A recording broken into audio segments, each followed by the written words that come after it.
அருட்பெருஞ்சோதி அருட்பெருஞ்சோதி தனிப்பெரும் கருணை அருட்பெருஞ்சோதி. எல்லா உயிர்களும் இன்புற்று வாழ்க, வள்ளல் மலரடி வாழ்க வாழ்க, கொல்லா விரதம் குவளை எல்லாம் ஓங்குக, நல்லோர் நினைத்த நலம் பெறுக, நன்றி நினைத்த எல்லோரும் வாழ்க இசைந்து. உலக மக்களே, அறிவார்ந்த அன்பர்களே, ஆண்மநேய ஒருமைப்பாடுடைய அன்பர்களே, அருட்பெருஞ்சோதி ஆண்டவருடைய திருவிளையாடல்களை பார்த்து கொண்டிருக்கிறோம். அருட்பெருஞ்சோதி ஆண்டவருடைய திருவிளையாடல்கள் திருவருட்பாவிலிருந்து ஒவ்வொரு பதிகத்திலிருந்தும் ஒவ்வொரு பாடல்களிலிருந்தும் அந்த விளக்கத்தை நாம் பார்த்து கொண்டிருக்கிறோம். இறைவன் அருட்பெருஞ்சோதி ஆண்டவர் ஆதியும் அனாதியம் தோன்றிய இறைவன், சுயமாக தோன்றிய இறைவன். அருட்பெருஞ்சோதி ஆண்டவருக்கு சாதியும் மதமும் சமயமும் தேவையில்லை. இல்லை. காரணம், சாதியும் மதமும் சமயமும் பொய்யென ஆதியில் உரைத்த அருட்பெருஞ்சோதி. சாதி மதமும் சமயமும் காணா ஆதியானதையாம் அருட்பெருஞ்சோதி. இந்த நிலைகளை உலக மக்களிடம் சொல்ல வேண்டும். ஏற்கனவே பிரபஞ்சம் தோன்றிய காலத்திலிருந்தே தோன்றிய சைவ சமயத்துடைய தலைவர்கள், வைஷ்ணவ சமயத்துடைய தலைவர்கள், ஒவ்வொரு சமயத்துடைய தலைவர்கள் எல்லாம் அவங்களுடைய மார்க்கங்களில் இருந்து கொண்டு, அதே போல மதங்களை உருவாக்கிய தலைவர்கள் எல்லாம் மத நெறிகளை எல்லாம் ஏற்படுத்தி, இந்த சமயங்களும் மதங்களும் மார்க்கங்களும் சூழ்ந்திருந்த அந்த காலகட்டங்களில் மக்களை எல்லாம் அவர்களுடைய விருப்பத்திற்கு ஏற்றபடி அறிவின் விளக்கத்தின்படி ஆலயங்களை அமைத்து வழிபாட்டு முறைகளை அமைத்து வழிபட செய்து விட்டார்கள். ஏற்கனவே தோன்றிய 4 யுகங்களிலுமே, இந்த பிரபஞ்சத்தில் தோன்றிய 4 யுகங்களிலுமே, கிரேத யுகம், திரேத யுகம், துவார யுகம், கலியுகம், இந்த 4 யுகங்களிலுமே சமயங்களும் மதங்களும் மார்க்கங்களும் தோன்றின. இந்த ஒவ்வொரு யுகத்துக்கும் ஆயுள் காலம் உண்டு. அந்த ஆயுள் காலம் முடிந்தவுடனே அந்த யுகம் அழிந்துவிடும். அந்த யுகம் அழிந்து போன பிறகு அந்த யுகத்தில் தோன்றிய சமயங்களும் மார்க்கங்களும் அழிந்துவிடும். அதற்கு பிறகு ஒரு யுகம் தோன்றும். உதாரணத்திற்கு, கிரேத யுகத்திலே கலக மார்க்கம், திரேத யுகத்திலே திராவக மார்க்கம், துவார யுகத்திலே நவநீத மார்க்கம், கலியுகத்திலே பஸ்வ மார்க்கம், அதன் பிறகு தாச மார்க்கம், சர்புத்திர மார்க்கம், சகமார்க்கம், சமய மார்க்கம் என்ற பல மார்க்கங்கள் தோன்றின. அதேபோல சமயங்களும் தோன்றின. சைவம், வைஷ்ணவம், கௌபாரம், சௌரம், காணாபத்தியம் என்ற சமயங்களும் தோன்றின. ஒவ்வொரு சமயங்களுக்கும் தலைவர்கள் உண்டு. சைவ சமயத்தின் தலைவன் சிவபெருமான், வைஷ்ணவ சமயத்தின் தலைவன் திருமால், கௌபாரம் முருகன், காணாபத்தியம் விநாயகன், சௌரம் சூரியன், சாகதம் அம்மை, இப்படி பல சமயங்களும் தோன்றின. ஆக அந்தந்த சமயத்தின் தலைவர்களை எல்லாம் உருவகப்படுத்தி அதற்கு ஏற்றபடி ஆலயங்களை அமைத்து வழிபாட்டு முறைகளை அமைத்து மக்களை வழிபட செய்து விட்டார்கள். மக்களும் இன்று வரை வழிபட்டு கொண்டிருக்கிறார்கள். அவர்களுக்கு தெரியாது, ஒவ்வொரு யுகம் அழிந்த உடனே அந்த யுகத்தில் தோன்றிய சமயங்களும் மதங்களும் அழிந்து விட்டன, அந்த நெறிகள் எல்லாம் முடிவடைந்து விட்டது என்ற நிலை உலக மக்கள் யாருக்குமே தெரியாது, யாருமே சொல்லவில்லை. ஆக இந்த நிலைகளெல்லாம் மாற வேண்டும். இந்த யுகங்கள் முடிந்த பிறகு இப்போ நம்ம சதுர்யுகத்தில் இருந்து கொண்டிருக்கிறோம். வல்லற்பமானவர்கள் இதை ஒளியுகம் என்று கூறுவார். அப்போ கலியுகம் 1900 ஆண்டுகளிலே முடிந்து விடுத்துவிட்டது. கலியுகத்துக்கு 5000 வருடங்கள் தான். 1900 ஆண்டுகளிலே கலியுகம் முடிந்து விட்டது என்று வல்லற்பமானவர்கள் நமக்கு தெளிவாக அருளி இருக்கிறார்கள். அதன் விளக்கங்களை எல்லாம் பார்த்து விட்டோம். அப்போ இந்த யுகத்தில் வாழுகின்ற மக்களுக்கு ஒரு ஆன்மீக மார்க்கம் வேண்டும். அந்த ஆன்மீக மார்க்கம் சமரசமாக இருக்க வேண்டும் என்பதற்காகவே அருட்பெருஞ்சோதி ஆண்டவர் சுத்த சன்மார்க்கத்தை உருவாக்கி அதை நிறுவி தன் மகன் கையில் கொடுத்து இந்த பிரபஞ்சத்தை இயக்க வேண்டும் என்பதற்காகவே தன் அருளால் பெற்றெடுத்த ஒரு ஆண்மகனை செல்வப்பிள்ளை என்று பெயரிட்டு வளர்த்து கொண்டிருக்கிறார். காரணம், பிரம்மன், திருமால், ருத்திரன், மகேஸ்வரன் போன்ற பதத்தலைவருடைய ஆயுள் காலம் முடிந்தவுடனே அவருடைய பதவி காலங்களும் முடிந்துவிட்டது. படைக்கும் தொழில், காக்கும் தொழில், அழித்தல், மறைத்தல் என்ற தொழில்களை செய்து கொண்டிருந்த இந்த 4 பதத்தலைவருடைய ஆயுள் காலம் முடிவடைந்த பிறகு, செயல்காலம் முடிவடைந்த பிறகு, இந்த நிலைகளை எல்லாம் சதாசிவம் சேர்த்து 5 தொழில்களையும் செய்து கொண்டிருக்கும் போது, சதாசிவத்தினுடைய அந்த ஆயுள் காலங்களில் 51 ஆண்டுகள் பாக்கி இருக்கும்போது தனது மகனை இந்த பூலகிற்கு ஒரு தாயின் வழியாக வருவிக்க செய்தார் அருட்பெருஞ்சோதி ஆண்டவர். அப்படி நமது பிள்ளை பெருமானவர்கள் வருவிக்கூற்ற இடம் சிதம்பரம் அருகிலே மருதூர் என்ற கிராமத்திலே ராமைய பிள்ளை சின்னையமையர் என்பவர்களுடைய இல்லற வாழ்க்கையில் மகனாக வருவிக்க உற்றார். மகனாக வருவித்தார் என்பது இறைவனால் வருவிக்க உற்றவர். அவருக்கு பிறப்பு இறப்பு இல்லை, ஒவ்வொரு யுகத்திலையும் இருந்தவர் இறைவனுடைய காரியங்கள் நடக்க வேண்டுமென்றால் தனது மகனை ஒரு தாயின் வழியாக இந்த பூலகிற்கு வருவிக்க செய்ய வேண்டும் என்ற எண்ணத்தில் அந்த அடிப்படையில் தனது மகனை வருவிக்க செய்தார். இந்த நிலைகளெல்லாம் பார்க்கும்போது தனது மகன் ஒரு தாயின் கருவறையிலே இருக்கும்போது வல்லப்பமன் தெளிவாக கூறுவார், உபசாரத்தால் பெற்ற தாய் என்பால் ஒருத்தியின் கருவறையிலே நான் பிண்ட வடிவிலே இருக்கும்போது என்று தெளிவாக குறிப்பிடுவார். அந்த நிலையில் கருவறை இருட்டாக இருக்கிறது என்று கூறும்போது அருட்பெருஞ்சாண்டவர் தன் மகனுக்கு ஒளி காட்டியதையும், பசிக்கிறதே என்று தன் மகன் கூறும்போது அருட்பெருஞ்சாண்டவர் தன் மகனுக்கு கருவறையிலே அருளமுதம் ஊட்டியதையும், காற்று வரவில்லை என்று தன் மகன் கூறும்போது அமுத காற்று வீசியதையும் எல்லாமே தெளிவாக நாம் விளக்கங்களை பார்த்து விட்டோம். இதுவரை நாம் 309 எபிசோடுகளை போட்டிருக்கிறோம். 309 பதிவுகளை போட்டிருக்கிறோம். இன்று 310வது பதிவு. இதற்கு முன்னால் நடந்தவைகளை சுருக்கமாக சொல்ல வேண்டும். அப்போ அந்த நிலையில் இருக்கும்போது நமது பிள்ளை பெருமானவர்கள் தாயின் கருவறையிலே வெளியே வந்து இந்த மண்ணை தொடும்போது பிரம்மனும் திருமலும் போன்ற பதத்தலைவர்களும் தேவர்களும் ரிஷிகளும் முனிவர்களும் எங்களை எல்லாம் ஆளப்போகும் அருள் கடலே என்று சொல்லி வாழ்த்தி வரவேற்கிறார்கள். இந்த நிலைகள் முடிந்தபோது 5 மாத குழந்தையாக இருக்கும்போது நமது குழந்தை இறைவனை ஒரு திருவிழாவிற்காக சிதம்பரத்திற்கு எடுத்து செல்லுகிறார்கள். இது உலகிலே வழக்கம். கிராமப்புறங்களிலே இருந்து ஒரு திருவிழாவுக்கு நகர்ப்புறத்திலே ஒரு திருவிழா நடக்கும்போது குழந்தைகளை அழைத்து கொண்டு மாட்டு வண்டியிலேயோ நடைபயணமாகவோ சென்று கொண்டிருப்பார்கள். அந்த நிலையில் நமது பிள்ளை பெருமானவர்களை எடுத்து செல்லும்போது அங்கே தன் மகனுக்கு சிவ ரகசியத்தை காட்டுகிறார். அதுதான் சிதம்பர ரகசியம். எந்த விதமான உருவம் இல்லாமல் அந்த உருவம் அலங்கரிக்கப்பட்டு பட்டாடை அணிந்து ஆபரணங்களை அணிந்து கையிலே அதாவது ஆயுதங்களுடன் இல்லாமல் வெளியாக காட்டுகிறார் தன் மகனுக்கு அருட்பெருஞ்சோதி ஆண்டவர். அதை பாடலில் இருக்கின்ற விளக்கத்தை எல்லாம் பார்த்து விட்டோம். தில்லை தலைத்திடையே திரை தூக்க தரிசித்த போது தெய்வகை மேல் காட்டாதே எந்தனுக்கே வெளியாய் காட்டிய மெய்புறவா மெய்ப்பொருளை என்று கூறுவார்.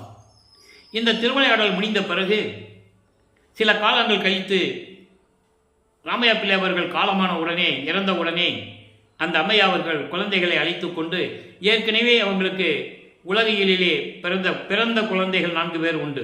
2 ஆண்கள் 2 பெண்கள். நமது பிள்ளை பெருமானை சேர்த்து 5வது குழந்தை. இவர் இறைவனின் குழந்தை என்று அவர்களுக்கு தெரியாது. இந்த நிலையில் அந்த அம்மையார் குழந்தைகளை அழைத்து கொண்டு பொன்னேரி பக்கத்தில் இருக்கின்ற சின்னக்காவனம் என்ற கிராமத்திற்கு செல்லுகிறார்கள். அந்த கிராமம்தான் அந்த அம்மையாருக்கு பிறந்த ஊர். அங்கே சில காலம் இருந்துவிட்டு சில காரணங்களால் இருக்க முடியவில்லை என்பதனால் சென்னையிலே குடியேறுகிறார்கள். அவர்கள் குடியேறிய பகுதி ஏழுகிணர் பகுதியில் இருக்கின்ற வீராசாமி முதலியார் தெரு என்ற ஒரு தெருவிலே ஒரு வீட்டிலே குடியேறுகிறார்கள். நமது குழந்தை இறைவன் வளர்ந்து கொண்டிருக்கிறார். பள்ளியிலே சேர்க்க வேண்டும். பள்ளியிலே கொண்டே சேர்க்கிறார்கள். ஆனால் அருட்பெருஞ்சோதி ஆண்டவர் தன் மகன், நான் ஏற்கனவே கூறியது போல, எந்த ஆசிரியரிடம் கல்வி கற்கக்கூடாது, யாரையும் தனது மகன் குருவாய் ஏற்றுக்கொள்ளக்கூடாது. காரணம், அந்த காலகட்டங்களில் சமயங்களிலும் மதங்களிலும் மார்க்கங்களில் ஈடுபட்டு கொண்டிருந்தவர்கள் யாராவது ஒரு சிவன் அடியாரையோ இல்லை வைஷ்ணவ அடியாரிகளையோ குருவாக ஏற்றுக்கொண்டு தீட்சை பெறுவார்கள். அந்த நிலை தன் மகனுக்கு உருவாகி கூடக்கூடாது என்பதில் அருட்பெருஞ்சோதி திருவிளையாடல் செய்து கொண்டிருக்கிறார். பள்ளியில் சேர்க்குறாங்க, படிக்க முடியாதுன்னு வந்துட்டார். அது உலகிலே நிறைய விளக்கங்கள் உண்டு. அந்த விளக்கங்களை நம்ம போக வேண்டாம். ஏன் வந்தார் அப்படின்ற விஷயத்தை நம்ம சொல்லியாச்சு. இறைவனுடைய திருவிளையாடல் நடந்துகிட்டு இருக்கு. அப்போ இந்த நிலையில் இருக்கும்போது நமது பிள்ளை பெருமானுடைய மனம் ஒரு தனிமையான இடத்தை நாடுகிறது. அந்த வயசிலேயே, அந்த ஆண்டுகளிலேயே, அந்த சிறிய பருவத்திலேயே ஒரு தனிமையான இடம் வேணும்னு சொல்லி அவர் மனசு தேடுது. அப்படி கிடைத்த இடம்தான் கந்தகோட்டம் என்ற ஒரு இடம். அங்கே முருகன் கோயில் இருக்கிறது. அங்கே போய் உட்காந்துக்க வேண்டியது. காலையில் யார் எந்திரிக்க முன்னால் எந்திரிச்சு போயிடுறது, எல்லாம் தூங்கின பிறகு வீட்டுக்கு வர்றது. அப்போ வீட்டில் இருக்கிறவங்க தேடுவாங்கல்ல. ஏன்னா உலகிலே அவருக்கு இட்ட பெயர் ராமலிங்கம். மருதூர் பக்கத்திலே கிராமம், அதாவது பின்னலூர் என்ற கிராமம். அந்த கிராமத்திலே ராமலிங்கேஸ்வரர் கோயில் என்று ஒரு கோயில் இருக்குது. அதுதான் ராமையா பிள்ளை அவர்களுடைய குலதெய்வம். அங்கே தான் பேர் வைக்கிறாங்க, மொட்டை போடுறாங்க, காது ஊற்றுறாங்க, கடுக்கம் போடுறாங்க. அந்த கடுக்கான கலட்டினதே பின்னால் அருட்பெருஞ்சோதி ஆண்டவர் என்பதை நாம் ஏற்கனவே தெளிவாக பார்த்து விட்டோம். திருடம் இடத்துல கட்டுவார். ஏன்னா அது ஏன் சொல்கிறோம்னா, அதெல்லாம் ஒரு சமயத்தினுடைய அங்க அடையாளங்கள், குறியீடுகள். அதெல்லாம் சுத்த சன்மார்க்கத்து வரும்போது இருக்கக்கூடாது. அந்த நிலைகளை நாம் விளக்கமாக ஏற்கனவே பார்த்து விட்டோம். இப்போது பள்ளிக்கூடத்துக்கு போக முடியல, வீட்டுக்கு போனால் பிரச்சனை தெரியும். அதாவது உங்களுக்கு தெரியும்ல, உலகியலில் ஒரு பள்ளிக்கூடத்தில் பையனை சேர்த்துட்டு படிக்க முடியல வீட்டுக்கு வந்தால் எவ்வளவு பிரச்சனைகள் இருக்குன்னு உங்களுக்கு தெரியும். அந்த நிலையில் நமது பிள்ளை பெருமானவர்கள், நமது குழந்தை இறைவன் 8 ஆண்டுகளில் தவித்து கொண்டிருக்கிறார். அற்புதஞ்சோதி ஆண்டவர் இந்த 1823ஆம் ஆண்டு தொடங்கிய திருவிளையாடலை 1874 ஆண்டு வரை நடந்து கொண்டிருக்கும் போது இந்த 51 ஆண்டுகளையும் 8 ஆண்டுகளாக பிரித்து தனது மகனுக்கு அருளை கொடுத்து கொண்டிருக்கிறார். அந்த அடிப்படையில் வரிவிக்க உற்ற 1ஆம் ஆண்டிலிருந்து 8 ஆண்டுகளுக்குள் எந்தவிதமான அருளையும் தன் மகனுக்கு இறைவன் கொடுக்கவில்லை.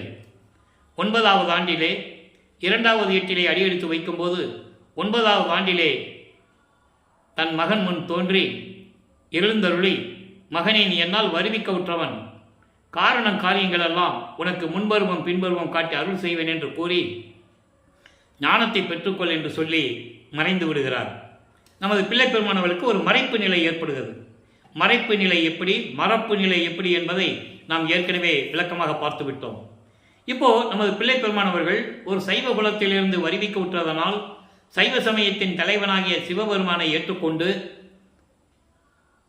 அந்த அங்க அடையாளங்களை அதாவது சைவ சமயத்தின் அடையாளமாகிய திருநீரை பூசிக்கொண்டும் உத்திராட்சமலை போட்டுக்கொண்டும் சைவ நெறியில் இருந்து கொண்டு சிவபெருமானை வழிபட்டு கொண்டிருக்கிறார். மந்திரங்களை சொல்லி நமச்சிவாயா, சிவாய நமா, ஓம் சிவாயா, சிவசிவாய் என்று சொல்லி எல்லா மந்திரங்களையும் சொல்லி இறைவனை வழிபட்டு கொண்டிருக்கிறார். இறைவன் தன்னை ஆட்கொண்டதை தெளிவாக பாடலிலே கூறியிருக்கிறார்கள்.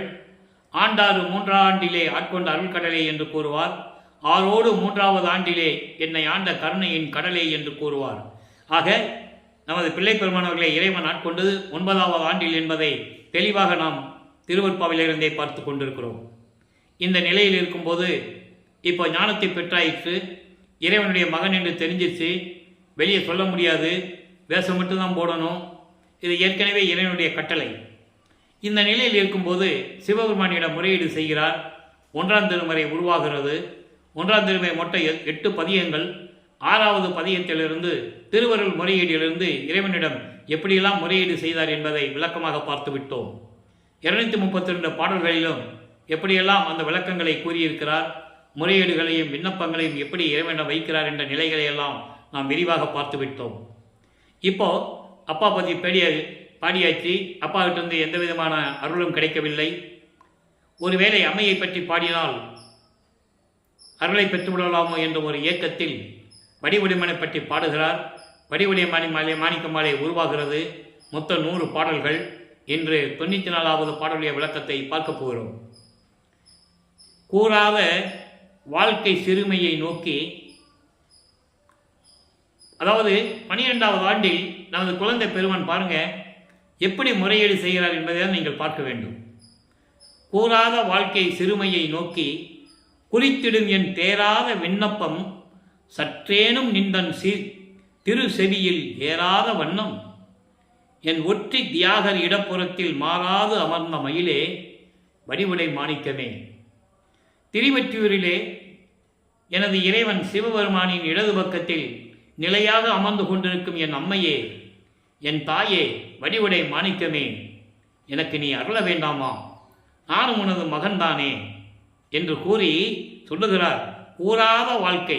கூறாத வாழ்க்கை என்றால் வெளிப்படையாக எதுவும் பேச முடியாத இந்த இல்லற வாழ்க்கையிலே, இல்லற வாழ்க்கை என்பது உலகியல் நடையிலே, உலகியல் வாழ்க்கையிலே என்னை என் தந்தை சிவபெருமான் வருவிக்க செய்து அதை சொல்லப்படும் அளவிற்கு நான் துன்பங்களை அனுபவித்து இந்த பூலோகத்திலே இருக்கின்ற செயல்களெல்லாம் உனக்கு தெரியும். இதெல்லாம் உன்னிடம் முறையிட்டும் கூட உன் காதுகளிலே கேட்காமல் இருக்கிறாயே, இது சரியா? கேட்காமல் இருக்கிறாயே, உன் காதில் விழவில்லையா நான் கேட்பது? என் தாயே, என் அம்மையே, விரைவில் வந்து எனக்கு அருள வேண்டும் வடிவுடை மாணிக்கமே என்று சொல்லி முறையீடு செய்கிறார். ஆக தந்தையிடம் சொல்லியாச்சு, அம்மாவிடம் சொல்லியாச்சு, எந்த விதமான அருளும் கிடைக்கவில்லை. இவர் ஞானத்தை பெற்ற பிறகு 13வது ஆண்டிலே முதன் முறையாக தாங்கள் குடியிருந்த அந்த இடத்தில் இருந்து, இப்போ அது வள்ளலார் நகர் என்று பெயர் பெற்றது, வள்ளலார் நகர் என்று அழைப்பார்கள், அங்கிருந்து திருவொற்றியூருக்கு 13வது ஆண்டில் நமது பிள்ளை பெருமான் அவர்கள், நமது குழந்தை இறைவன் கால் வலிக்க நடந்து திருவொற்றியூருக்கு செல்லுகிறார். அங்கே இருக்கிற தியாகராஜன் பற்றி பாடுகிறார். 2ஆம் திருமுறை உருவாகிறது. 113 பதியங்களும் 1207 பாடல்கள் கொண்டது. இதுவரை 29 பதியங்களுடைய விளக்கங்களை நாம் பார்த்து விட்டோம். அதனுடைய ஒரு சுருக்கம், போய் தியாகராஜ பெருமானை பற்றி பாட வேண்டியது, எந்த விதமான அருளும் கிடைக்காததால் அவர் மனம் எப்படி துன்பப்படுகிறது என்பதை ஒவ்வொரு பாடலிலிருந்தும் நாம் பார்த்து விட்டோம். இப்போ வல்லப்பமானவர்கள் 9வது ஆண்டிலிருந்து 16 ஆண்டுகளுக்குள் இருந்து கொண்டிருக்கிறார். 2வது எட்டில் இருந்து கொண்டிருக்கிறார். ஒருவேளை திருமுல்லை வாயிலுக்கு சென்றால் அங்கே இறைவனிடமிருந்து அருளை பெற்றுவிடலாமா என்ற ஒரு ஏக்கத்தில், ஒரு எதிர்பார்ப்பில் அங்கே திருமுல்லை வாயிலுக்கு நடந்தே செல்லுவார். கால் வலிக்க நடந்து செல்வார். அங்கே போய் இறைவனை வழிபடுவார். அங்கே இருக்கின்ற சிவபெருமானுடைய பெயர் மாசிலாமணி. மாசிலாமணி மாசிலாமணி என்று சொல்லி மன உருகி பாடுவார். அந்த பாடுடைய விளக்கங்களை எல்லாம் நாம் பார்க்கும்போது நமது நெஞ்சமே உருகும், கண்களில் இருந்து அப்படியே தண்ணி வரும். அப்படிப்பட்ட நிலைகளில் சொல்லுவார், நான் உனது மகன் என்று சொல்லிவிட்டு மறைந்து விட்டாய், இந்த பூலோகத்திற்கு வருவிக்க விட்டாய் என்று சொல்லி மறைந்து விட்டாய், நான் படுகின்ற துன்பங்கள் எல்லாம் உனக்கு தெரியாதா? நான் உனது மகன் கால் வலிக்க நடந்து வருகிறேனே, ஏன் மகனே கால் வலிக்க நடந்து வந்து என்னை பார்க்க வந்தாயா என்று ஒரு வார்த்தை கூட கேட்க மாட்டேன் என்று சொல்லி நிற்கிறாயே, நீ என்ன ஊமையா, ஒரு வார்த்தை கூட பேசுவதில்லையே என்றெல்லாம் சொல்லி அந்த பாடல்களை எல்லாம் பாடியிருப்பதை நாம் ஏற்கனவே பார்த்து விட்டோம். அதுக்கப்புறம் திருவள்ளித்தாயம் என்ற ஒரு இடத்துக்கு வருவார். ஏன்னா அவரால் இருக்க முடியல. எப்போ அருள் கிடைக்கும், எப்போ வந்து மறுபடியும் நமக்கு இறைவன் வந்து ஆட்கொள்வார் என்ற நிலை அப்போ அவருக்கு தெரியல. ஏனால் அருட்பெருஞ்சோதி ஆண்டவர் தன் மகனிடம் திருவிளையாடல் செய்து கொண்டிருக்கிறார். மகனை பக்குவப்படுத்துகிறார். சமயங்களிலும் மதங்களிலும் மார்க்கங்களில் சொல்லப்பட்ட நெறிகளை பின்பற்றி கொண்டிருக்க வேண்டும், சைவ நெறியில் இருக்க வேண்டும் என்ற நிலையில் திருவிளையாடல் நடந்து கொண்டிருக்கிறது. அதன் பிறகு திருவள்ளித்தாயத்தில் போய் நிற்பார். அங்கேயும் எந்த விதமான பலனும் இல்லை. அங்கே சொல்லிட்டு தான் வருவார், இனிமேல் திருமலை வாயிலுக்கும் திருவள்ளி தாயத்துக்கும் நான் வரமாட்டேன், நான் கால் வலிக்க நடந்து வந்து என்னன்னே கேட்க மாட்டேன்ற, எனக்கு ஒன்றும் இல்லை, பெற்ற மகனை தெருவில் விட்டு விட்டானே என்று சொல்லி உன்னைதான் இந்த உலகம் பழிக்கும், இழிவாக பேசும். அந்த பழி சொல்லுக்கும் இழி சொல்லுக்கும் நீ ஆளாகக்கூடாது என்பதற்காகத்தான் நான் வருத்தப்படுகிறேன். எனவே என் தந்தையே விரைவில் வந்து எனக்கு அருள வேண்டும் என்றெல்லாம் சொல்லி பாடல்களை பாடியிருப்பதை விளக்கங்களை எல்லாம் முழுமையாக பார்த்து விட்டோம். இப்போ 30வது பதிகம் நெஞ்சுறுத்த நேரீதிசை, இன்னைக்கு 8வது பாடல். ஒவ்வொரு பாடலிலும் இந்த தலைப்பிலே, இந்த பதிகத்திலே ஒவ்வொரு பாடலிலும் மனதை சாந்தப்படுத்துகிறார். மனம் அலைவாய்கிறது என்பதை உலக மக்களுக்கு தெரியப்படுத்துகிறார். காரணம், 16 ஆண்டுகள் ஆகிவிட்டது. 16 ஆண்டுகள் ஆனவுடனே ஒரு ஆண்மகனுக்கு எப்படியெல்லாம் மனது அலைபாயும் என்பதை நம்ம சொல்லி தெரிய தேவையில்லை. உலகிலே நிறைய விளக்கங்கள் உண்டு.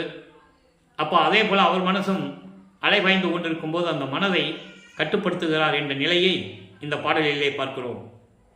பரிந்து உனக்கு சொல்லுகிறேன், மனதிடம் சொல்லுகிறார். பரிந்து உனக்கு சொல்லுகின்றேன், பாவங்களெல்லாம் எரிந்து விழ நாம் கதியில் ஏற தெரிந்து விடையானை ஒற்றையூர் வித்தகனை மாதுவோர் புடையானை நெஞ்சமே போற்று. மனமே, உனக்கு தயவுடன் சொல்லுகிறேன், நீ அங்கு இங்கும் தாவி தாவி செல்லாதே, ஒரு நிலையில் இரு. ஏனென்றால் நம்முடைய பாவங்கள் எல்லாம் எரிந்து சாம்பலாக வேண்டும், நம்ம பாவங்கள் எல்லாம் நீங்க வேண்டும். மனதிடம் சொல்லுகிறார். மனதிடம் சொல்லுவது போல அந்த கருத்துக்களை உலக மக்களுக்கு தெரிவிக்கிறார். அந்த நிலையில் இருக்கும்போது, சிவநெறியில் இருக்கும்போது அதை சொல்லுகிறார்.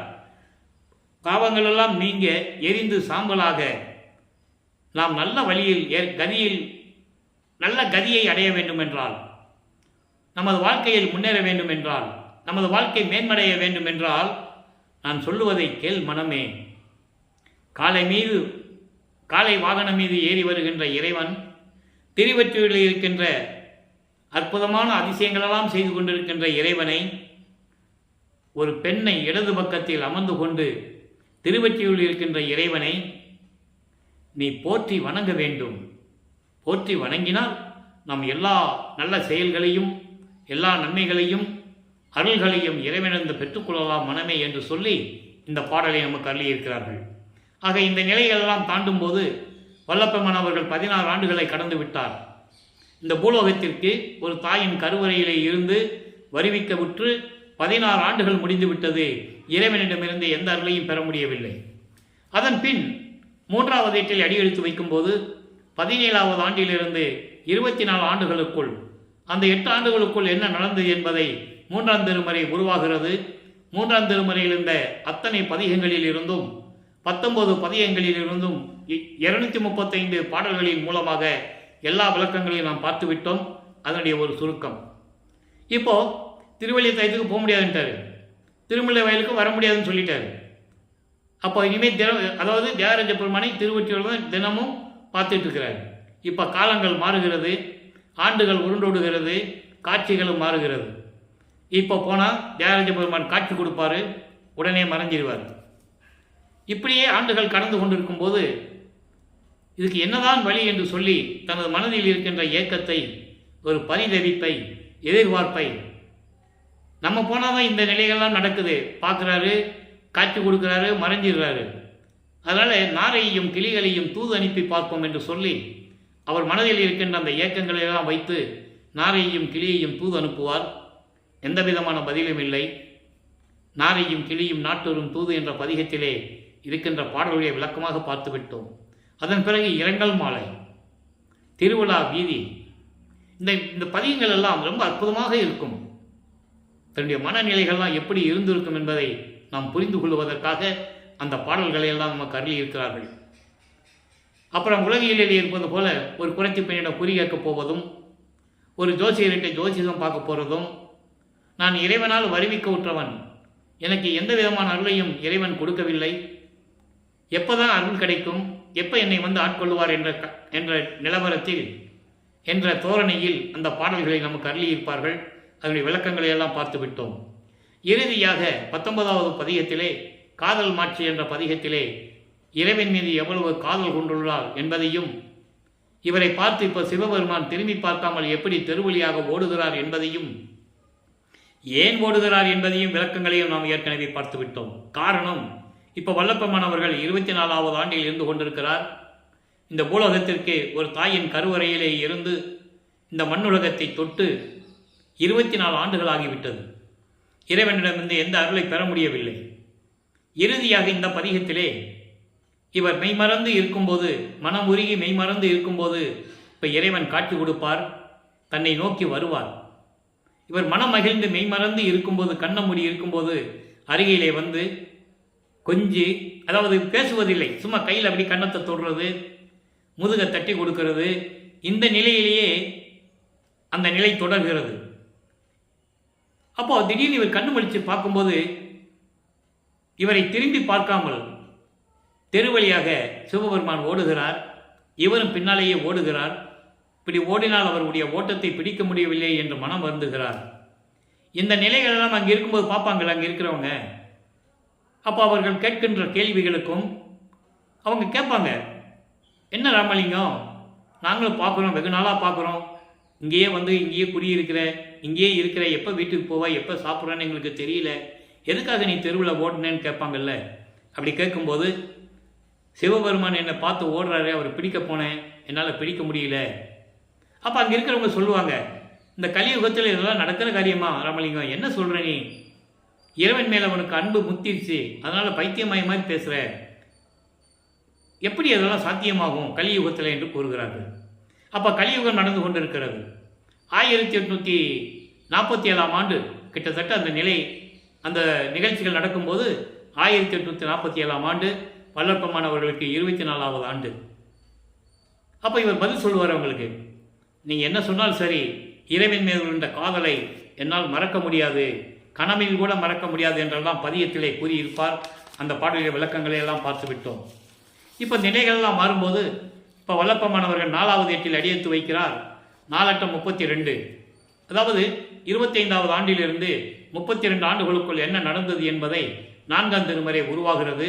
4ஆம் திருமுறையிலே 8 பதிகங்களில் இருந்தும் 197 பாடலுடைய விளக்கங்களை முழுமையாக பார்த்து விட்டோம்.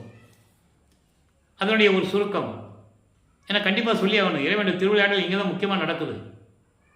27வது ஆண்டு தொடக்கத்தில், அதாவது 27 ஆண்டு என்பது வல்லப்பமானவர்கள் வருவிக்க உற்று 27வது ஆண்டு 1850வது ஆண்டு திருமண ஏற்பாடுகள் நடந்து கொண்டிருக்கிறது. இவன் சொல்படி கேட்க மாட்டேன்றான். ஒரு கால் கட்டு போடணும்னு சொல்லுவாங்க, உலகியலில் சொல்லுவாங்க. அந்த நிகழ்ச்சியில் யார் பெண்ணுன்னா, உலகியலிலே தான் வருவிக்க உற்ற அந்த குடும்பத்திலே இருந்து ஒரு பெண் பிறக்கிறாள், தனக்கோடி அம்மையார். ஏன்னா அந்த பெண்ணுக்கு இவர் முறைமாமனாக வேண்டும், முறைமாமனாகிறார். அப்போ அந்த பெண்ணை கல்யாணம் பண்ணணும்னு சொல்கிறாங்க. இவர் முதல்ல முடியாதுன்னு சொல்கிறாரு. அதுக்கப்புறம் ஏன் சொல்கிறாருன்னா, இப்போ அவருக்கு சுத்த சன்மார்க்கம் இருக்கிறது தெரியும். இதுக்கடையில் நிறைய விளக்கங்கள் இருக்குது, நம்மளால் சொல்ல முடியாது. ஏன்னா நேரம் பத்தில் நமக்கு ஏற்கனவே கொஞ்சம் கொஞ்சமாக அந்த விளக்கங்கள்லாம் நான் சொல்லியிருக்கேன். இப்போது அப்பாக்கிட்டேருந்து பெர்மிஷன் வாங்கணும், அனுமதி வாங்கணும். யார்கிட்டேருந்து? அருப்பெருஞ்சாதிகிட்டேருந்து. அப்போ அங்கே இருக்கிறவங்க சொல்லுவாங்கல்ல, நம்ம சொன்னால் கேட்க மாட்டேன்றாப்புல. திருவொற்றியூரில் ஒரு சாமியார் இருக்குன்னு கேள்விப்பட்டோம். இவர் தினமும் போய் அங்கே பார்க்குறாரு. அந்த சாமியார் வேறு யாரும் இல்லை, அருப்பெருஞ்சோதி ஆண்டவர். அப்போ அந்த நிலையில் அந்த சாமியார்கிட்ட போய் கேட்போன்னு சொல்லி இவர் கூப்பிட்டு போகிறாங்க.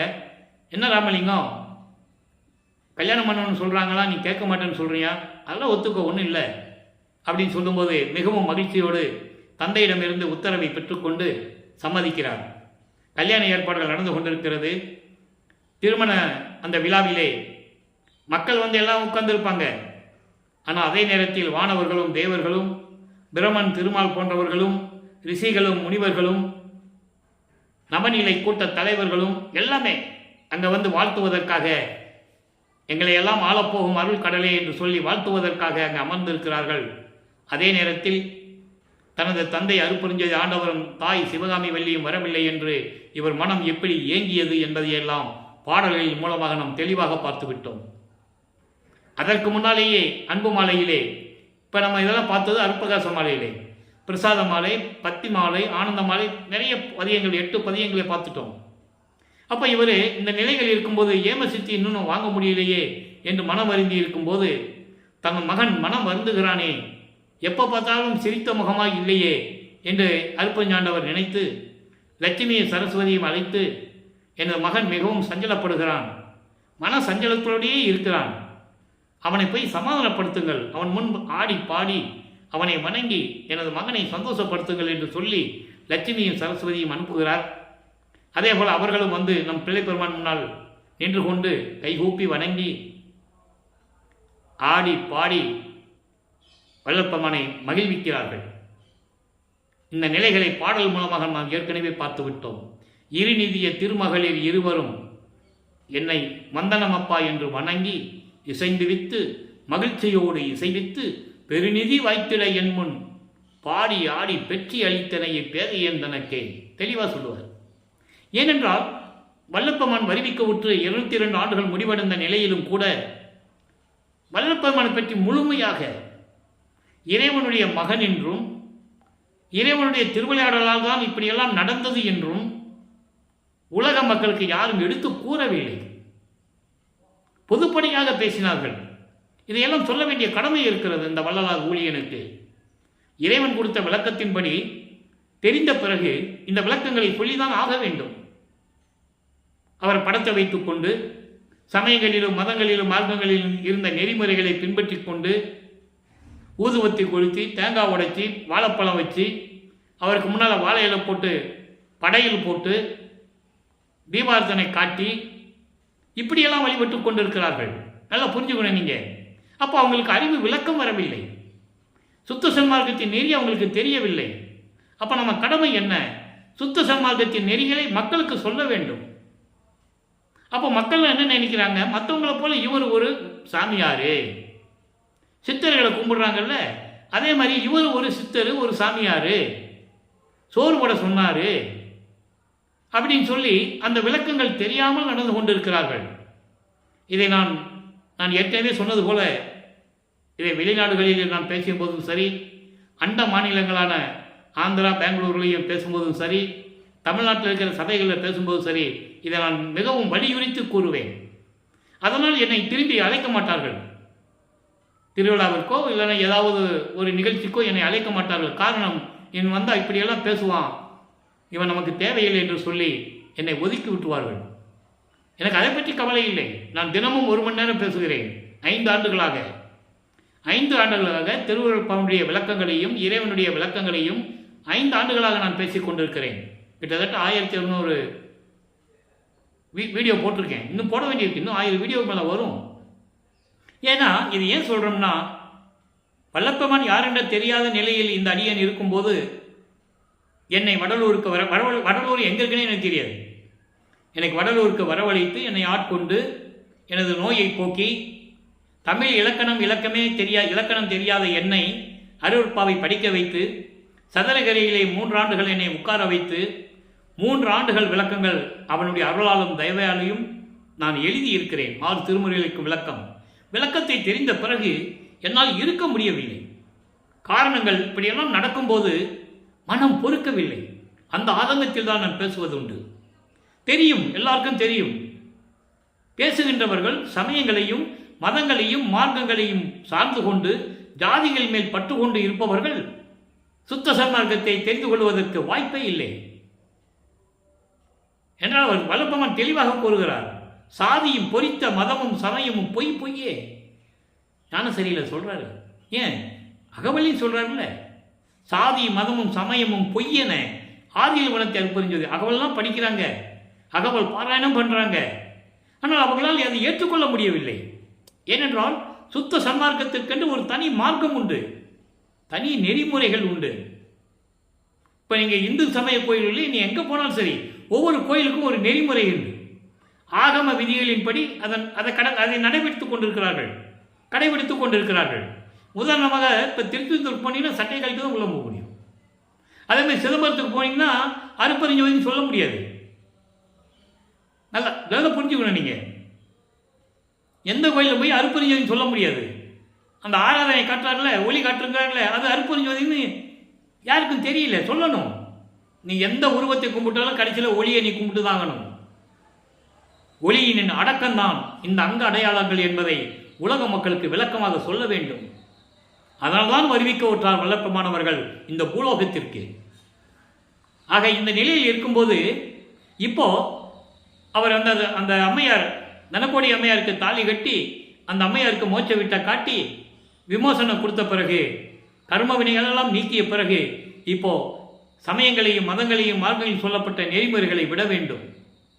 ஏனால் இப்போ 5வது குணத்தில் இருந்து கொண்டிருக்கிறார். இறைவனுக்கு 8 குணம் உண்டு. இவர் 5வது குணத்தில் இருந்து கொண்டிருக்கிறார்.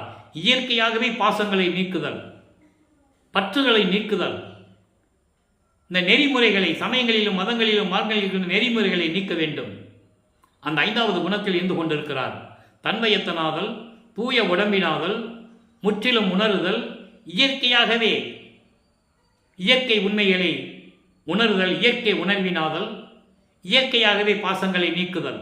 இந்த நிலையில் இருந்து கொண்டிருக்கிறார். 5வது நிலையில் இருக்கும்போது இதெல்லாம் அவர் செய்ய வேண்டும். சரிய கிரிய யோகம் என்ற 12 நிலைகளை கடக்க வேண்டும். அது ஏற்கனவே நேற்று நடந்த இந்த பதிவிலே அந்த பாடலுடைய விளக்கங்களை முழுமையாக பார்த்து விட்டோம். இந்த 12 நிலைகளை எப்படி கடந்தார், அந்தங்களை எப்படி கடந்தார், எப்படி சுத்த சன்மார்க்கத்தை பெற்றுக்கொண்டார் என்ற நிலைகளை நேற்று பதிவிலே பாடல் மூலமாக விளக்கமாக பார்த்து விட்டோம். இப்போ என்ன பண்ணுறாரு, எல்லாத்தையும் முடித்தாச்சு, திருநீர் பூசுறதை நிப்பாட்டியாச்சு. ஏன்னா அவரே வேண்டான்ட்டார், இறைவனே வேண்டான்ட்டார். உனக்கு சுத்த தேகம் புரண தேகம் ஞான தேகத்தை கொடுக்க போகிறேன், இது சுத்த சன்மார்க்கத்துடைய நெறிகள், இனிமேல் இது தேவையில்லை என்று கூறுவதை பாடலின் மூலமாக விளக்கமாக பார்த்து விட்டோம். யாரும் மறுக்க முடியாது, அவ்வளோ விளக்கங்கள் திருவுட்பாவில் இருக்கிறது. ஏன் இதை சொல்கிறோம்னா, இன்னும் சொல்லிட்டு இருக்காங்க, அதெல்லாம் பூசலாம் ஐயா, சுத்த சன்மார்க்கமாக ஒன்றாவது எந்த மார்க்கத்தில் இருந்தாலும் திருநீர் பூசிக்கலாம். ஏன்னால் அவங்களால் அதை விடவும் முடியவில்லை. மக்களிடம் இதை சொல்லிக் கொண்டிருக்கிறார்கள். திருநீர் பூசுங்கள், வல்லப்பெருமான் வேண்டாம் என்று சொல்லவில்லை. அது சைவ சமயத்தின் அடையாளம். வைஷ்ணவ சமயத்தின் அடையாளம் நாமமிட்டுக் கொள்ளுவது. அதிலே 3 வகை உண்டு. ஒத்த நாமம், கொண்டி நாமம், பாதநாமம் பிரிவுகள் உண்டு. வடகலை, தென்கலை என்ற பிரிவுகளும் உண்டு. நீ அங்கே இருக்கும்போது நீங்கள் என்ன வேணால் பண்ணிக்கலாம், எப்படி வேணாலும் நீங்கள் இருக்கலாம். அங்கே நெறிமுறைகள்லாம் கிடையாது. நீங்கள் புலால் சாப்பிடலாம், உயிர்களை கொலை செய்யலாம், நீ என்ன வேணாலும் செஞ்சுக்கலாம். ஆனால் சுத்த சன்மார்க்கம் அப்படி அல்ல என்பதை நாம் பார்த்து கொண்டிருக்கிறோம். சுத்த சன்மார்க்கத்தினுடைய விளக்கங்கள் நம்ம தர வேண்டி இருக்கிறது. அதை பின்னால் தருவோம். இப்போ இவன் என்ன பண்ணிட்டாரு, வெள்ளாடையை போட்டு முக்காடு போட்டு ரூமுக்குள்ளே உட்காந்து கதவை சாத்தி தாப்பா போட்டார். இனிமேல் எங்கேயும் போக போகிறதில்லை, இறைவனே வரட்டும். மகனுடைய கோபம் அருட்பெருஞ்சாண்டவருக்கு தெரிந்தது. பயங்கரமான கோபக்காரர் வல்லப்பம்மான். ஆனால் சாந்த குணம் உண்டு, கருணை குணம் உண்டு, இயற்கை குணம் உண்டு, எல்லாம் உண்டு. ஆனால் கோபமும் உண்டு. அதை பாடல்களிலே சொல்லுவார். அப்படிப்பட்ட கோபத்தை எல்லாம் என்னை தனித்தாயே, அந்த சினத்தை என்னை விட்டு நீக்க செய்தாயே என் தந்தையை என்றெல்லாம் கூறுவார். அற்புதமான நிகழ்வுகள்லாம் நம்ம பார்த்துட்டோம். அப்போ அந்த கோபத்தில் கதவை பூட்டி, என்ன இவர் 32 ஆண்டுகள் ஆயிடுச்சு, ஒரு தாய் கருவையில் 10 மாதம் இருக்க வச்சு என்னை வெளியே வர வச்சு 32 வருஷம் ஆகிப்போச்சு, இன்னும் அந்த அருளை கொடுக்கலாம், என்ன நியாயம் இதுன்னு சொல்லி கதவை தாப்பி சாப்பா போட்டார். இப்போ அருட்பெருஞ்சாண்டவர் விண்ணுலகத்திலிருந்து பூலோகத்திற்கு வந்து அந்த இவர் குடியிருந்த தெருவிலே கால் வலிக்க நடந்து வந்து கதவை திறந்து ஒரு கால் உள்ளே வச்சு ஒரு கால் வெளியே வச்சு வீட்டுக்குள்ளே போக முடியாது. போனாலும் அவர் கதவை பூட்டிக்கு வரன்றது இவருக்கு தெரியும். பூட்டியாச்சுன்னா திருப்பி மகன்கிட்ட இருந்து வெளியே வர முடியாது. நீ 19 வருஷம் பாக்கி இருக்கு. இப்போ 32 வருஷம் தான் முடிஞ்சிருக்கு. அப்போ இந்த 19 வருஷம் பாக்கி இருக்கும்போது இவருக்கு தெரியும். அதனால் வெளியே தான் நிற்கிறாரு. ஒரு கால் உள்ளே வச்சு ஒரு காலை வெளியே வச்சு மகனை கூப்பிட்டு கொஞ்சி குழாவி கட்டி அணைத்து எல்லாருலேயும் கொடுத்துட்டார். 3 மட்டும் தான் பாக்கி. அருட்பெருஞ்சோதியை கொடுக்கணும், திருவருள் செங்கோலாட்சியை கொடுக்கணும், மகனோட போய் 2 கலந்துக்கிட்டு ஒரே இறைவன் நிலைக்கு வரணும், அருட்பெருஞ்சோதி ஆண்டவராயிரணும். பிரிந்த சக்தியோடு 51 ஆண்டுகள் தன் சக்தியை பிரிந்து இந்த உலகிலே உலாவிட்டு 30/1/1874 இரவு 12 மணியில் தான் பிரிந்த சக்தியோடு தன்னால் உருவாக்கப்பட்ட அருளப்பட்ட மகனோடு அருட்பெருஞ்சோதி ஆண்டவர் 2 கலந்து அருட்பெருஞ்சோதி ஆண்டவராகிறார். காரணம், சுத்த சன்மார்க்கத்தினுடைய முக்கிய நெறியே ஒரே இறைவன், ஒரே உருவம், ஜோதி வடிவம். வேறு எந்த மதத்திலேயும் எந்த சமயங்களிலும் இல்லை, வேறுபாடுகள் உண்டு. ஆனால் சுத்த சன்மார்க்கத்தில் இல்லை என்பதை நாம் தெளிவாக பார்த்துவிட்டோம். இப்போ வெள்ளாடை அணிந்து கொண்டார், இறைவனிடம் தந்தையிடமிருந்து எல்லாரையும் பெற்றுக்கொண்டார். 33வது ஆண்டு பிறக்கிறது. 33வது ஆண்டிலிருந்து 40 ஆண்டுகளுக்குள் அந்த 8 ஆண்டுகளில் என்ன நடந்தது என்பதை நாம் திருவருட்பாவின் பாடல்களின் மூலமாக விளக்கமாக பார்த்துவிட்டோம். இப்போ சுத்த சன்மார்க்கத்தை தந்தையிடம் வாங்குவதற்காக தத்துவங்களை கடந்து, அந்தங்களை கடந்து, அண்டங்களை கடந்து, வெளிகளை கடந்து, ஏற்கனவே சொல்லியிருக்கிறேன், பரவெளி, பராபரவெளி, பரவெளி, பெருவெளி, பெரு சுகவெளி போன்ற வெளிகளை எல்லாம் கடந்து அங்கே சுத்த சிவஞான வெளியில் இருக்கின்ற சத்திய ஞான சபைக்கு பறந்து சென்று கொண்டிருக்கிறார். ஆனால் இங்கே என்ன சொல்லுவாங்க, நீங்களே கேட்டிருப்பீங்க, எவ்வளவோ பேர் புத்தகம் எழுதியிருக்காங்க, பேசினவங்கெல்லாம் நீங்கள் கேட்டிருப்பீங்க, நானும் கேட்டிருக்கேன். அப்போ எனக்கு இந்த விளக்கம் தெரியாது. சித்தி வளாகத்திலே கைகால் விளங்காமல் ஒரு மரத்துக்கடியில் படுத்து தூங்கும்போது இந்த விளக்கம் எனக்கு தெரியாது. இறைவனால் ஆட்கொள்ளப்பட்டு நோயை போக்கி எனக்கு எல்லா விளக்கங்களையும் கொடுத்த பிறகுதான் இந்த விளக்கங்கள் எனக்கும் தெரியும். அதுவரை நானும் பேசினவர்களுடைய பேசுகிறவர்களெல்லாம் உண்மைதான் சொல்லுகிறார்கள் என்று சொல்லி நானும் நம்பிக்கொண்டு தான் இருந்தேன். அவர் எங்கேயா போய்வார்ப்பா, கல்யாணம் பண்ணார், மனைவியை விட்டுட்டு போயிட்டாரு, அந்த பொண்ணு பாவம் தவிச்சுக்கிட்டு இருக்கு, எங்கே போனாருன்னு தெரியாது, எந்த ஊருக்கு போனாருன்னு தெரியாது, எப்போ வருவாருன்னு தெரியாது, இப்படியெல்லாம் சொல்லியிருக்கிறார்கள். ஆனால் வல்லப்பமானவர்கள் தெளிவாக கூறுகிறார்கள், நான் அண்டங்களை கடந்து, தத்துவங்களை கடந்து, எல்லாம் பறவைகளையெல்லாம் கடந்து நான் மேலே சுத்த சிவஞான வழிக்கு சென்று கொண்டிருக்கிறேன், சுத்த சன்மார்க்கத்தை பெறுவதற்காக சிவநிலையை தெரிந்திட சென்றேன் என்று கூறுவார். அருட்பெருஞ்சோதி அட்டகத்திலே 7வது பாடலிலே உண்டு. தத்துவங்களை தனித்தனியாக கடந்தேன், தத்துவாதீத நிலையில் சித்தியல் முழுதும் தெரிந்தேன். நான் தத்துவங்களை கடந்த உடனே எல்லா சித்திகளுடைய இயல்களையும் தன்மைகளையும் அருள் பாங்குகளையும் தெரிந்து கொண்டேன். அதற்கு மேல் சிவநிலையை தெரிந்திட சென்றேன். எங்க சென்றாரு சொல்லணும், இல்லை உலக மக்கள்கிட்ட சொல்லணும், எங்க சென்றாரு, எங்க போனாரு, அதான் சொல்றாரு. அந்தங்களை கடந்து இதெல்லாம் கடந்து சுத்த சிவஞான வழிக்கு நான் சென்று கொண்டிருந்தேன். அங்கே போறாரு. அங்கே தேவர்களும் பிரம்மன் திருமால் போன்றவர்களெல்லாம் படிக்கு கீழே நின்றுட்டு இருக்காங்க. முதலாக போறாரு. அங்கே சத்தியஞான சபைக்கு போறாரு. அந்த சத்தியஞான சபை தான் இந்த பூலோகத்திலே மக்களுக்காக, இந்த பிரபஞ்சத்தினுடைய மக்களுக்காக நமது பிள்ளை பெருமான் அவர்கள் அருளியது. நல்லா புரிஞ்சுக்கணும். அப்போல்லாம் அவர் எல்லா அருளையும் கொண்ட இறைவன். அவர் இப்படி கையை காட்டினாலே போதும், வந்திருக்கும். இதென்ன கருது? பொன் கோட்டையே வந்திருக்கும், தங்கத்தாலான கோயிலே வந்திருக்கும். ஏன் அவர் செய்யவில்லை? அந்த விளக்கத்தையும் நான் சொல்லியிருக்கேன் மக்கள்கிட்ட. சமயம் வரும்போது அப்பப்போ நான் சொல்லுவது உண்டு. இயற்கைக்கு புறம்பாக எதையுமே செய்யக்கூடாது. இறைவனாக இருந்தாலும் சரி, இயற்கைக்கு புறம்பாக நடக்கக்கூடாது. காரணம், அதற்கு எடுத்துக்காட்டுகள் உண்டு. பிரம்மன், திருமால், ருத்திரன், மகேஸ்வரன், சதாசிவர்களை உருவாக்கி அவங்களை உலகங்களை கொடுத்து 5 தொழில்களையும் கொடுத்து எந்த விதமான பேதமின்றி நீங்கள் ஆட்சி செய்ய வேண்டும் என்று கட்டளையிட்ட பிறகும் கூட எல்லாமே நடந்தது. சமயங்கள் உருவாச்சு, மதங்கள் உருவாச்சு, மார்க்கங்கள் உருவாச்சு, போர் உருவாச்சு, மனிதர்களை கொலை செய்தார்கள் போரிட்டு. எல்லாம் நடந்தது. ஆனால் அருப்பஞ்சாண்டவர்கள் ஒன்றும் செய்ய முடியல. காரணம், அவங்களுக்கு வயது கொடுத்தாகிவிட்டது. பிரமனுக்கு 4,32,000 வருடம், திருமாலுக்கு 8,64,000 வருடம், ருத்திரனுக்கு 12,96,000 வருடம், மகேஸ்வரனுக்கு 17,28,000 வருடம். இவங்க 4 பேருடைய சேர்ந்து ஆயுள் தான் சதாசிவத்துக்கு 43,20,000 வருடம். அதுக்குள்ள இவரை ஒன்றும் பண்ண முடியாது இவங்களை. ஏன்னா இயற்கைக்கு புறமாக நடக்கக்கூடாது. முதல்ல வாக்கு கொடுத்துட்டாரு. அதனால் வந்த வினைகள் தான் இவ்வளவும். அதற்கு பிறகு இவர்களிடம் இந்த பதவிகளை கொடுக்க அருப்பெருஞ்சோதி ஆண்டவர் தயாராக இல்லை. அதனால்தான் தன் மகனை உருவாக்குகிறார், பக்குவப்படுத்துகிறார். இந்த நிலையில் இருக்கும்போது இதெல்லாம் சொல்ல வேண்டிய காலத்தின் கட்டாயம், சொல்லிதான் ஆகணும். அப்புறம் ஏன் அவர் தடுத்து இருக்கலாமே? அவர் இருக்கும்போது ஏன் உருவாச்சு? கேள்விகள் வரும். அதான் சொன்னேன், இயற்கை உண்மையின் விளக்கத்திற்கு அடிப்படையில் இறைவனே ஒன்றால் பண்ண முடியாது. ஆயுசை கொடுத்தாச்சு. இந்த ஆயுசு முடிஞ்ச உடனே அவங்ககிட்ட இருந்து எல்லாம் பறிக்க முடியும், அபகரிக்க முடியும். இப்போ பதவி இல்லாமல் நின்றுட்டு இருக்காங்க எல்லாருமே. அந்த நிலையில் இவர் போறாரு, மகனை வரவேற்கிறார். வா மகனை, 2.5 நாளிகை தான் இருக்கிறது.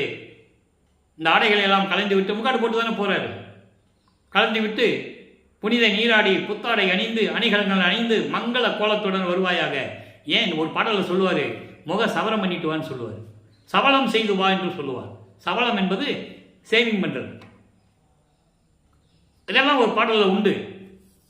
அப்போ இந்த நிலையில் இருக்கும்போது மகனை வரவழைத்து அங்கே போட்டிருந்த சிம்மாசனத்திலே அமர வைத்து மகனுக்கு மணிமுடி சூட்டி கையிலே பொற்காப்பு அணிகிறார். பொற்காப்பு என்பது இளவரசன் என்ற அடையாளம், தன் மகன் என்ற அடையாளம்.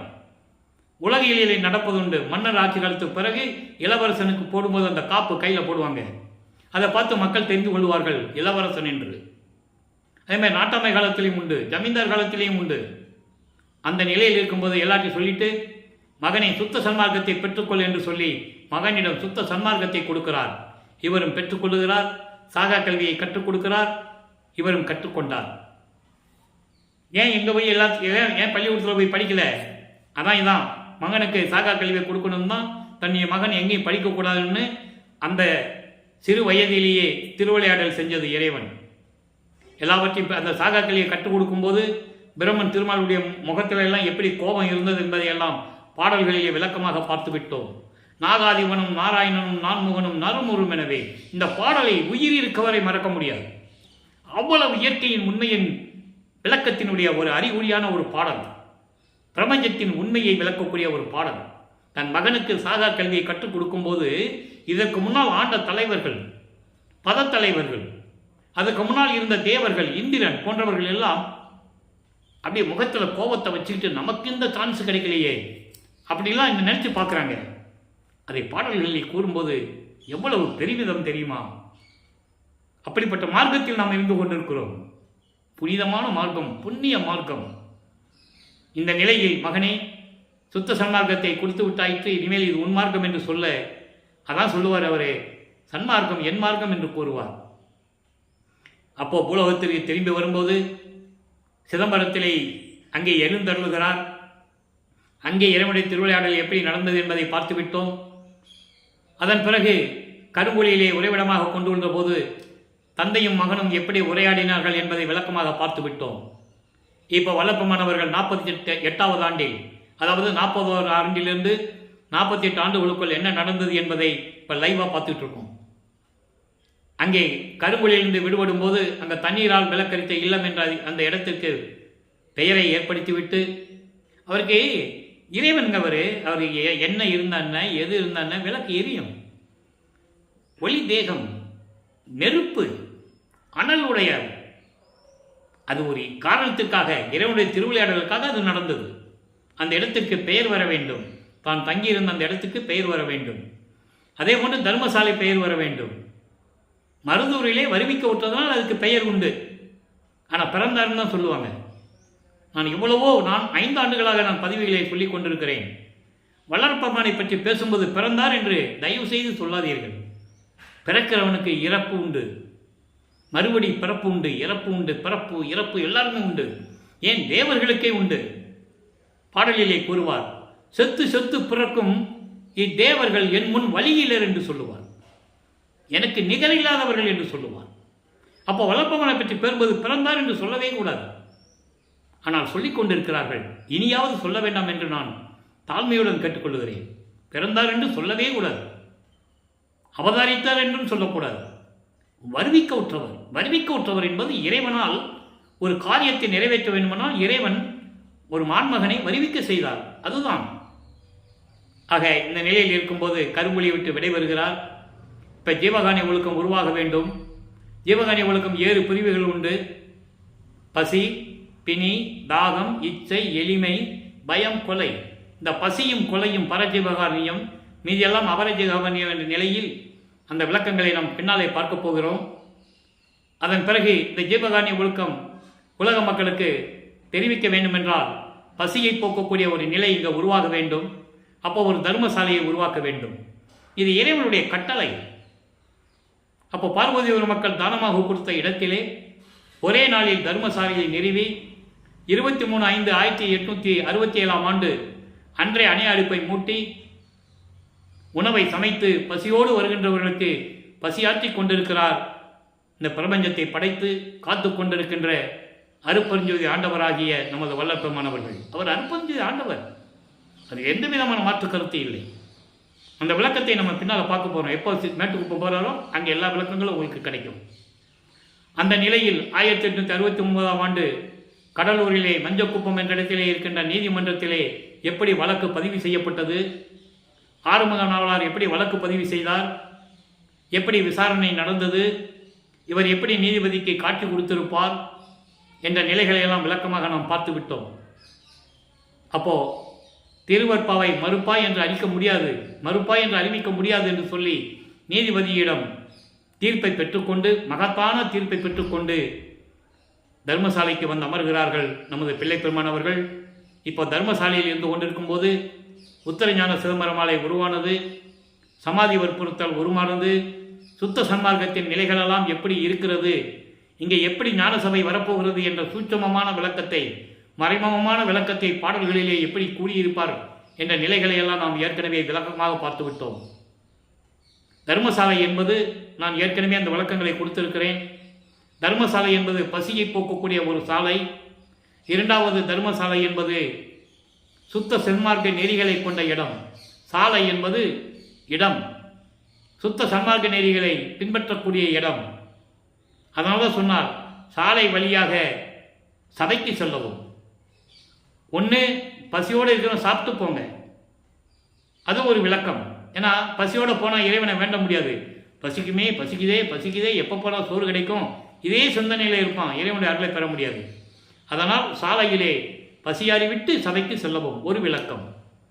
சாலை வழியாக சபைக்கு செல்லவும், சுத்த சன்மார்க்க நெறியில் இருந்து கொண்டு இறைவன் ஒருவனே என்ற விளக்கத்தை மேற்கொண்டு கொலையும் புலையும் தவிர்த்து உயிர்களை கொலை செய்வது, ஈ எறும்பு முதல் யானை வரை எல்லா உயிர்களும் ஒன்றுதான், மனமறிந்து செய்யக்கூடாது. இப்போ நம்ம நடக்கிறோம், தெரியாமல் காலில் எறும்பு, எத்தனையோ உயிரினங்கள், இன்செக்ட்னு சொல்லுவாங்க இங்கிலீஷில். இன்செக்ட் என்பது கண்ணுக்கு தெரியாத உயிரினங்கள். அது இறைவனால் மன்னிக்கக்கூடியவை, நமக்கு தெரியாது, கண்ணுக்கு தெரியாது, அதை விட்டுலாம். மனமறிந்து செய்யக்கூடாது. மாமிசம் வகைகளை சாப்பிடக்கூடாது. இது இல்லாமல் சாலை வழியாக, அதாவது சுத்த சன்மார்க்க நெறியில் இருந்து கொண்டு சபைக்கு செல்ல வேண்டும். அதனால அங்கே புலையும் கொலையும் தவித்தவர்கள் உள்ளே புகுவோம் அப்படின்னு அறிவித்தார். அது என்பதை உங்களுக்கு எல்லாமே தெரியும். இப்போ அந்த நிலையில் இருக்கும்போது ஞானமருந்து 117வது பதிகத்திலே, ஞானமருந்து என்ற பதிகத்திலே 27வது பாடல். எளிமையான வரிகள், ஆனால் விளக்கங்களை நம்மளால் சொல்ல முடியல. அவ்வளோ விளக்கங்கள் இருக்குது. நானே சுருக்கி சுருக்கி தான் சொல்லிக்கிட்டு இருக்கேன். இப்போ பாருங்க, சுட்டப்படாத மருந்து. மருந்து என்பது அருட்பெருஞ்ஜோதி ஆண்டவர். சுட்டப்படாத மருந்துன்னு என்ன? சுட்டி காட்ட முடியாத நிலையில் ஜோதி வடிவில் இருக்கின்ற அருட்பெருஞ்ஜோதி ஆண்டவர். அதாவது சொல்ல முடியாத அருள் வல்லமத்தோடு அருட்பெருஞ்சோதியாக விளங்கி கொண்டிருக்கின்ற ஜோதி வடிவில் இருக்கின்ற இறைவன். எனது தூக்கமும் சோர்வும் தொலைத்த மருந்து. தூக்கமும் சோர்வும் என்பது ஏற்கனவே இறைவனால் நான் வருவிக்க உற்று சமயங்களிலும் மதங்களிலும் மார்க்க நெறிகளை பின்பற்றி கொண்டிருந்த போது நான் தூங்கி இருக்கிறேன், சோர்வாக இருந்திருக்கிறேன். 32வது ஆண்டில் என்னை மறுபடியும் என் தந்தை ஆட்கொண்ட பிறகு, சுத்த சன்மார்க்கத்தை கொடுத்த பிறகு எனக்கு தூக்கம் தொலைந்து விட்டது, என்னை விட்டு சோர்வும் நீங்கிவிட்டது என்பதை உலக மக்களுக்கு தெரிவிக்கிறார். அடுத்து பாருங்க, எட்டுதற்கு ஒண்ணாம் மருந்து. யாரும் அடைய முடியாத எட்டாத நிலையில் இருக்கின்ற இறைவன் அருட்பெருஞ்சோதி ஆண்டவர். இதுக்கான விளக்கங்கள் சொல்ல வேண்டும் என்றால் 1 மாதம் நான் சொல்லணும். அதுக்கு சுருக்கமாக சொல்கிறேன். அதாவது எட்ட முடியாத மருந்து என்பது மனிதர்களுக்காக சொன்னதில்லை. மனிதர்கள் இறக்கப்பட்டு இறைவனை வணங்குவார்கள். இது தேவர்களுக்காக சொல்லப்பட்ட வரி. பிரம்மனும் திருமாலும் அடியையும் முடியையும் பார்க்க முடியவில்லை. அப்போ அவங்களுக்கு எட்டாத இறைவன். தேவர்களும் இறைவனை பார்க்க முடியாமலும் வேதங்களும் ஆகமங்களும் எப்படி தவிக்கின்றன என்பதையும் பாடல்களிலே இருந்து பார்த்து விட்டோம்.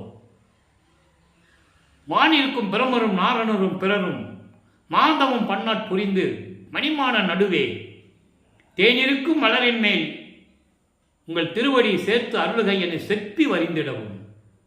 எவ்வளவு பெரிய விளக்கம் தெரியுமா? அதை தான் இங்கே சொல்றாரு. எட்டுதற்கு ஒண்ணாம் மருந்து, யாரும் அடைய முடியாத மருந்து. சுத்த சன்மார்க்கத்தில் இருந்தால் இறைவனை எட்டி பிடித்து விடலாம் என்று கூறுவார். அதனால் உலக மக்களை சுத்த சன்மார்க்கத்துக்கு அழைக்கிறார் வல்லப்பெருமானவர்கள். அதை சொல்லுவதற்காக தான் இந்த வரியை நமக்கு அருளி இருக்கிறார்கள். யாரும் அடைய முடியாத இறைவன். அதுக்கு அடுத்து சொல்றார் பாருங்க, நான் எட்டி பிடிக்க இசைந்த மருந்து.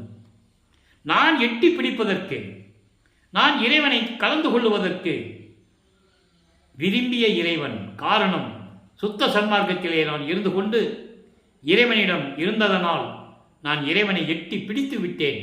அப்படிப்பட்ட இறைவன் அருட்பெருஞ்சோதி ஆண்டவர் என்று கூறுகிறார். இறுதியாக அனுபவமாக என்ற பதிகத்திலே 94வது பாடல் எவ்வளவு அருமையாக சொல்லுவார் தெரியுமா? நல்லா கைமணிங்க. இதெல்லாம் நீங்கள் காது கொடுத்து கேட்கணும், காது கொடுத்து கேட்கணும்.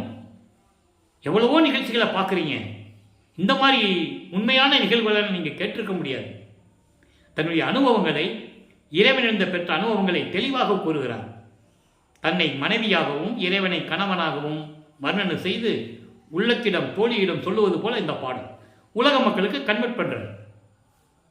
நான் பசித்த போதெல்லாம் தான் பசித்தார் ஆகி நல்ல திரு அமுது அளித்து அல்லல் பசி தவிர்த்தே. நான் பசி என்று நினைக்கும் போதெல்லாம் என்னுடைய பசியை நீக்கி நல்ல திரு அருள் அமுது கொடுத்து, மதிமண்டல அமுதம் அப்படியே உச்சந்தலையிலிருந்து உள்நாக்கு வழியாக சுரக்கும். பசின்னு நினைச்ச போதும் அமுதம் சுரக்கும். வளர்ப்பவனை வாழையில போட்டெல்லாம் சாப்பிடல. நல்லா கவனிச்சுக்கணும் நீங்க. அதெல்லாம் உலகில் சொல்லப்பட்ட செவிவெளி வந்த செய்திகள். அதை சொல்றார் அவரே. நான் சமயங்களிலும் மதங்களிலும் மார்க்கங்களிலும் இருக்கும்போது நான் உண்ட உணவெல்லாம் அமுதமாயிட்டுன்னு சொல்லுவார்.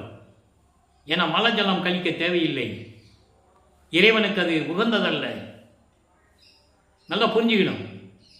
முருகனும் சமயங்களில் சொல்லப்பட்ட இந்த பத தலைவர்கள், சமய தலைவர்கள் இருக்காங்கல்ல, அவங்கள எங்கேயாவது சாப்பிட்டதாங்க நீங்கள் வாழையில போட்டு சாப்பிட்டாரு, ஒரு விருந்தில் போய் சாப்பிட்டாரு, இப்படியெல்லாம் யாராவது சொல்லி நீங்கள் கேள்விப்பட்டிருக்கீங்களா? சொல்ல மாட்டாங்க. அதே போல வல்லற்பெருமானை பற்றி கூறும்போது சொல்லுவார்கள். ஏனால் அவரை ஒரு சாதாரண மனிதனாகவே சித்தரித்தார்கள். இதுதான் உண்மை, வெளிப்படையான உண்மை, சத்தியம். அது சாப்பிட்ற மாதிரி தெரியும், சாப்பாடு போகாது. தத்துவ சித்தின்னு பேர் இருக்கு. நீங்கள் விட்டலாச்சார படத்துலலாம் பார்த்தீங்கன்னா தெரியும், அப்படியே எல்லாம் வாய்க்குள்ளே போகிற மாதிரி தெரியும்.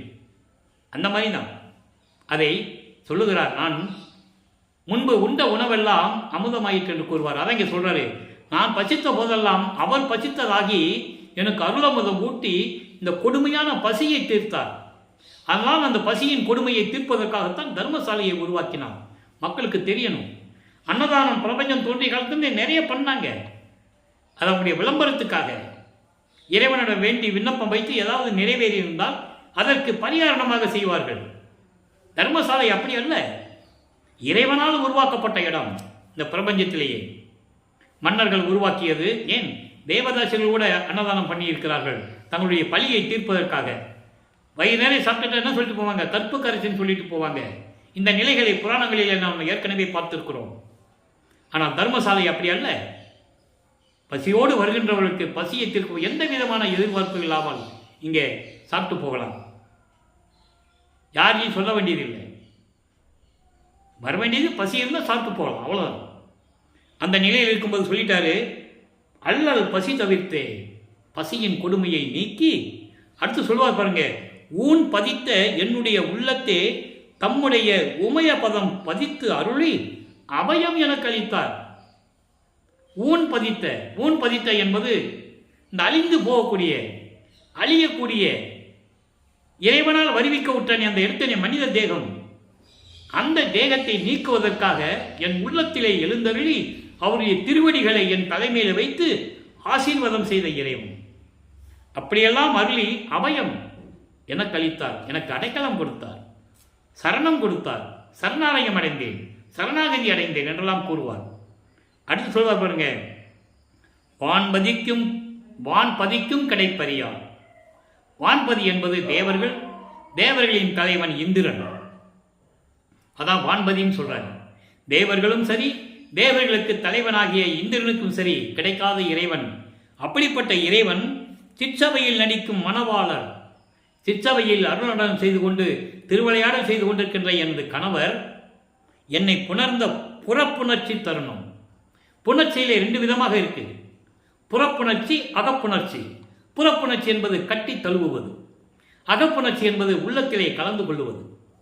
அப்போ எனது இறைவன் சிற்றபையிலே நடித்து கொண்டிருக்கின்ற இறைவன் என்னை புறப்புணர்ச்சி வெளிப்புறமாக கட்டி தழுவும் போது அந்த சுகம் இருந்ததே சொல்ல முடியாது.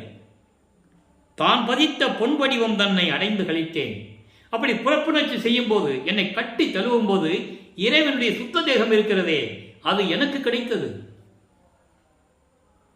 அப்போ சுத்த தேகம் இருக்கின்றவனுக்கு மல்லிகை மனம் உண்டு, பிரவண தேகம் இருக்கின்றவர்களுக்கு திருநீர் மனம் உண்டு, ஞான தேகம் அடைந்தவர்களுக்கு கற்பூர மனம் உண்டு.